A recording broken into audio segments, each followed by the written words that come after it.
मैं कांग्रेस हूँ, वही कांग्रेस जिसने 25,000 से अधिक हिंदुओं को मारने के बाद भी पाकिस्तान को 75 करोड़ रुपए दे दिए।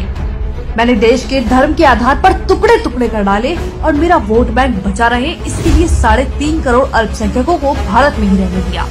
मैंने ही सोमनाथ मंदिर के पुनर्निर्माण पर सरदार पटेल का विरोध कर हिंदुओं से पूजा करने का हक छीना, उन्हें भगवान शिव की पूजा करने से वंचित रखा। मेरा क्रोध या नफरत कह लो, वो इतनी बढ़ गई थी कि मैंने देश के राष्ट्रपति को भी सेवानिवृत्ति लाभ से वंचित रखा, सिर्फ इसलिए क्योंकि वो नेहरू की बात को नजरअंदाज कर सोमनाथ मंदिर की स्थापना में गए। मैंने आजादी के बाद से लेकर अब तक आरएसएस को बैन करने के लाखों प्रयास करे। वो हमेशा से मेरी आंखों में खटकते हैं, लेकिन मुझे मुस्लिम ब्रदरहुड पसंद है। मेरे ही कुकर्मों की वजह से संयुक्त राष्ट्र में भारत को दी गई वीटो पावर दुश्मन चीन के हाथों में चली गई, क्योंकि मेरी नजर में हिंदी चीनी भाई भाई हैं। मैं वही कांग्रेस हूँ जिसने हिंदू कोड बिल तैयार किया और सरदार पटेल के विरोध के बावजूद मैंने इसे केवल हिंदुओं पर प्रतिबंध लगाने के लिए पारित कर दिया। वो मैं ही थी जिसने जम्मू कश्मीर के माथे पर धारा 35 से 370 का कलंक लगाया था। मैंने AMU में मुस्लिम शब्द रखा, लेकिन BHU में हिंदू शब्द के इस्तेमाल का विरोध किया। मैंने ही भारत की 90,000 वर्ग किलोमीटर जमीन चीन को सौंप दी और अपनी नाकामियां छिपाने के लिए कहा कि वहाँ तो घास का एक तिनका भी नहीं उगता। मैंने गायों की रक्षा के लिए आंदोलन कर रहे सैकड़ों साधुओं की गोली मारकर हत्या करवा दी। मैंने ही बांग्लादेशी को देश में घुसपैठ करके अपना वोट बैंक बढ़ाने के लिए रोहिंग्याओं को बसाया। मैंने न केवल हमारी सेना द्वारा जीते गए भारत के अहम हिस्से POK को वापस उपहार में दे दिया, बल्कि पाकिस्तान की जेलों में बंद हमारे 54 बहादुरों की परवाह किए बिना पकड़े गए पाकिस्तान के 93,000 सैनिकों को भी लौटा दिया, क्योंकि बुज़दिली तो मुझे मेरे बड़ों से विरासत में मिली है।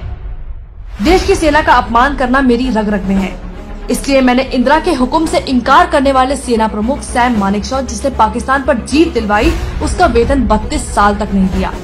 मैं वही हूँ जिसने मुस्लिम पर्सनल लॉ बोर्ड बनाया, क्योंकि संविधान से चलना सिर्फ बाकियों पे लागू होता है, वोट बैंक पर नहीं। मैंने ही देश में आपातकाल लगाकर लोकतंत्र का गला घोटने की कोशिश की। वो मैं ही थी जिसने संविधान में धर्मनिरपेक्ष शब्द को डाला, लेकिन फिर भी हज सब्सिडी देने में कतराई नहीं, और आज भी उसका दुरुपयोग करने में मुझे कोई शर्म नहीं है। वो मैं ही थी जिसने 30,000 से ज्यादा सिखों को बेरहमी से कत्लेआम करवाया और उनके गुनहगारों को बचाए रखा। गरीबी हटाओ का नारा देकर देश को गरीब बना दिया और देश का सोना गिरवी रखवा दिया।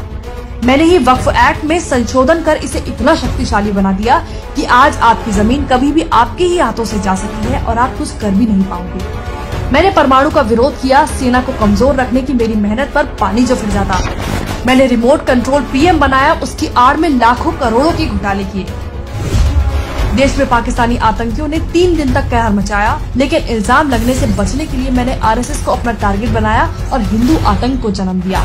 वो मैं ही थी जिसने देश से छिपकर चीन के साथ MOU साइन कर अपने ही देश की कमर में छुरा घोंपा था। मैंने ही कोर्ट में हलफनामा देकर कहा कि श्री राम काल्पनिक है और राम सेतु को तोड़ने की कोशिश की। मैंने वोट बैंक के लालच में हज पर 50% की सब्सिडी दी, पर अमरनाथ यात्रा पर 25,000 का टैक्स लगाकर सारा पैसा वसूल लिया। देश में महंगाई को 2 डिजिट में रखना ही मेरी खासियत थी। मैंने CAA पर लोगों को गुमराह कर उसका विरोध किया, जिससे देश की करोड़ों की सरकारी प्रॉपर्टी को नुकसान पहुंचा। मैंने सेना को राफेल ना मिले इसके लिए अंबानी को बदनाम किया।